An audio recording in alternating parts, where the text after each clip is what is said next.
آرزومه دوباره مثل ماه و ستاره با هم باشیم. آرزومه بزنه بارون با صدای غم از خواب باشیم. کی فکرشو میکرد اینجوری نباشیم. نمیخوام باور کنم که این دوری از حماقتت باشه. باید بدونم این حرفا بتونه حرفای دلت باشه. این دوری عزیزم مبارکت باشه. نمیبخشمت، چرا درد و دل نکردی بام، نذاشتی ببینمت. من که علم غیب نداشت دلم تو رو بفهممت. نمیفهممت، نمیشناسمت. از همون شبی که منو تنهام گذاشتی با غمت.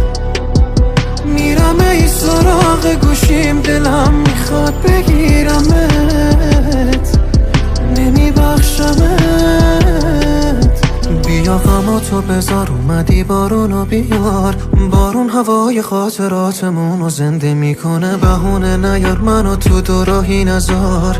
میشه کنار هم باشیم به جون چشمات آسونه آسونه.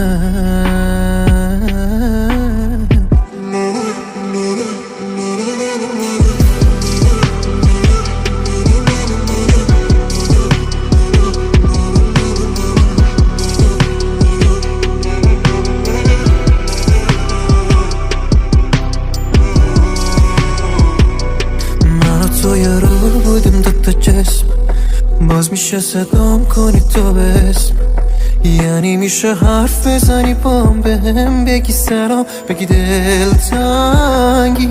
الان به هم فکر میکنی یا چی؟ بگو اگه حرفی داری بگی. کشکی بگی باز در گوشم، میمونی تو پیشم، منو میفهمی. نمیبخشمت، چرا درد و دل نکردی بام، نذاشتی ببینمت. من که علم غیب نداشت دلم تا تو رو بفهممت. نمیفهممت، نمیشناسمت. از همون شبی که منو تنهام گذاشتی با غمت.